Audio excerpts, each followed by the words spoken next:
सलाम, नमस्ते, सत श्री अकाल। मैं हूं रजा और आप देख रहे हैं रजा ग्राफी का इंटरनेशनल प्राइम टाइम। जैसा मैंने आपसे वादा किया था कि आज 2 इंटरनेशनल प्राइम टाइम आएगी क्योंकि खबरें बहुत ज़्यादा हैं।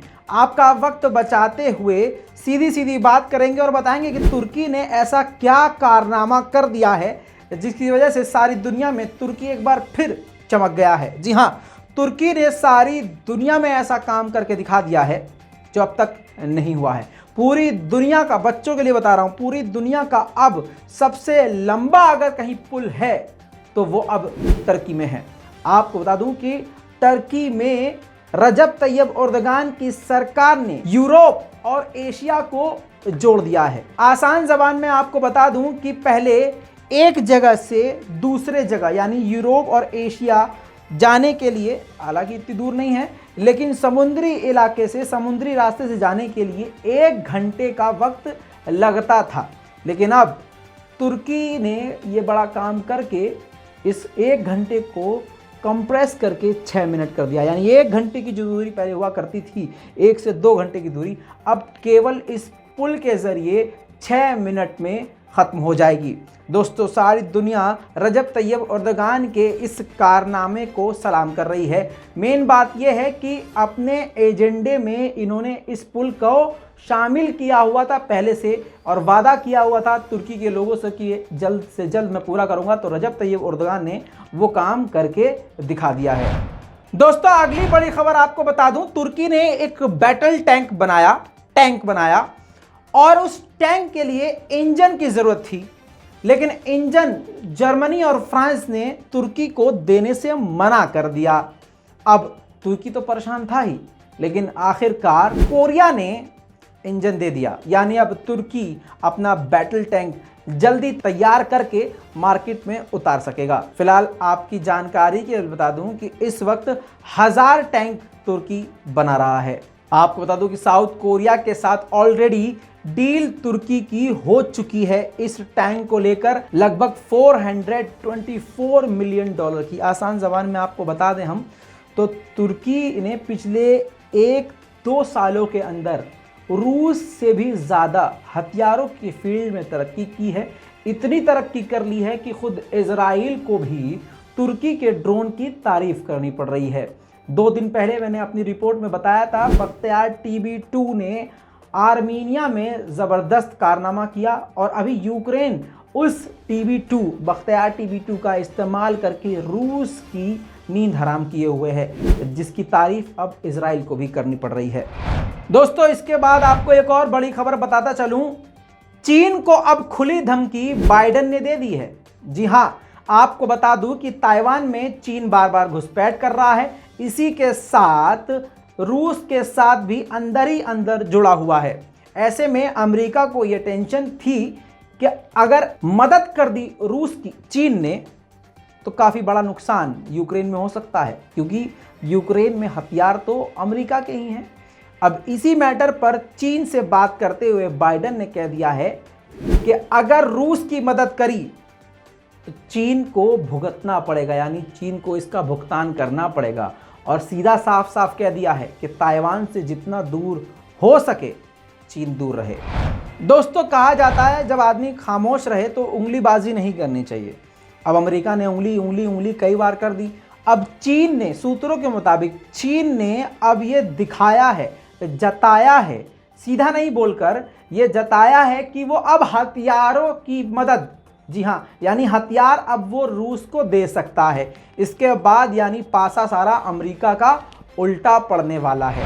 दोस्तों, अगली बड़ी खबर आपको बता दूं कि भारत पहुंचे हैं जापान के प्राइम मिनिस्टर और इसी बीच में मोदी के साथ उन्होंने मुलाकात करी है और कई सारे मुद्दों पर बातचीत करी है। जापान के साथ ये डील और ये बातचीत बहुत ज़रूरी थी क्योंकि भारत 90% अभी भी सामान चीन से इंपोर्ट करता है और जापान बिजनेस कंट्रीज़ में सबसे आगे है। और अगर भारत के साथ जापान की जम जाती है तो चीन को ज़ोर की लात पड़ जाएगी। क्वाड और चीन के मुद्दे पर बात करते हुए जापान ने भारत के लिए बड़ी सौगात की बात कर दी है। आपको बता दूं कि 42 यानी $42 अरब इन्वेस्ट भारत में करेगा।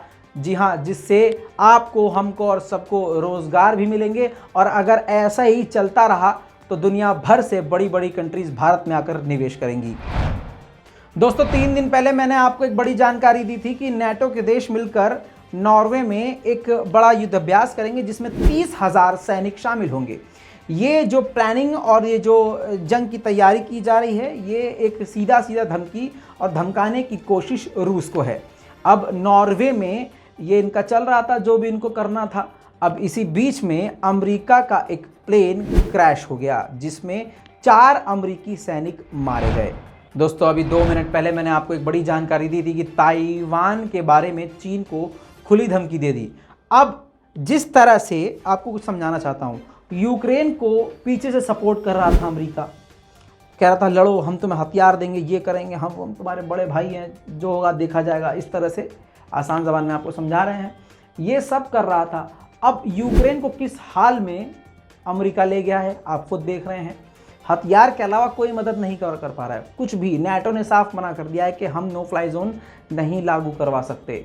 नाटो और यू के कई सारे देशों ने हथियार देने से भी मना कर दिया है। तो अमेरिका ने यूक्रेन का क्या हाल कर दिया है। अब जो यूक्रेन के साथ दिया है वही अब दूसरे देश यानी ताइवान के साथ भी कर रहा है। अब ताइवान को अपना सबसे खतरनाक बैटल टैंक देने वाला है। आपको बता दूं, अमेरिका का ये अब्राहम नाम का मेन बैटल टैंक है जो अब खुद अमेरिका ने ऐलान कर दिया कि वो ताइवान को देगा चीन के खिलाफ। आपको बता दूं, जानकारी के मुताबिक ताइवान से लगभग 150 सैनिक जाएंगे अमेरिका और 6 से 9 महीने इस टैंक को चलाने की ट्रेनिंग लेंगे। अभी तक की जानकारी के मुताबिक 108 टैंक ताइवान लेगा। दोस्तों इसी के साथ आप जानते हैं कि सारी दुनिया ने रूस से मुंह फेर लिया है और आपको बता दूं, अमेरिका ने धमकी भी दी है कि अगर ऐसे में कोई भी देश अगर रूस के साथ मिलेगा जुलेगा तो उससे बहुत ही ज़्यादा दूरी बना ली जाएगी और उस पर भी पाबंदी लगा दी जाएगी। भारत को भी एक खुली धमकी थी, लेकिन भारत ने अमेरिका की इस धमकी को एक तरफ रख दिया। अब आपको बता दूं कि ईरान ने भी मौके पे चौका मारते हुए भारत से कहा है कि हम सस्ते और अच्छे दामों में तेल और गैस भारत को देने के लिए तैयार हैं। दोस्तों जैसा कि पाबंदी रूस पर लग चुकी है, अब जर्मनी और बड़ी बड़ी कंट्रीज़ को गैस और तेल की काफ़ी दिक्कत होने वाली है। अब कतर जर्मनी के मिनिस्टर पहुंचने वाले हैं और रिपोर्ट के अनुसार वहां पर एक तरह से भीख मांगने जा रहे हैं कि गैस और तेल हमको दे दो भैया। समझ रहे हैं आप। दोस्तों आपको आखिर में एक बड़ी खबर अब तालिबान की तरफ से यानी अफगान की तरफ से दे दूं। अफगानिस्तान के फ्रीडम फाइटर्स ने मिलकर प्लान करके ज़बरदस्त अटैक किया रात के अंधेरे में तालिबान के ऊपर, जिसमें बताया गया अभी तक की रिपोर्ट के अनुसार कि 1 तालिबानी मारा गया और 4 तालिबानी बुरी तरह से घायल हुए। आपकी स्क्रीन पर कुछ वीडियो। जबे आज़ादी अफगानिस्तान जिंदाबाद, तारीख 28 मूद।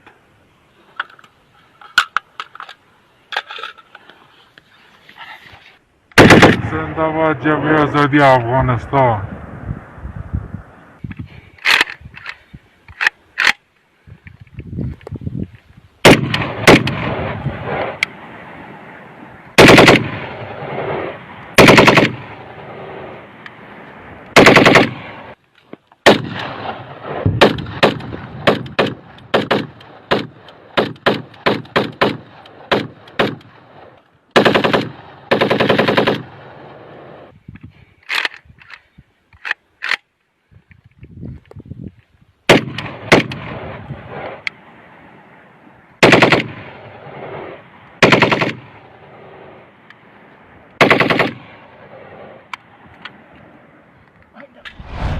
दोस्तों इस पूरी रिपोर्ट पर आपकी क्या राय है? अपनी राय कमेंट में लिखिए, रिपोर्ट को शेयर कीजिए। जय हिंद।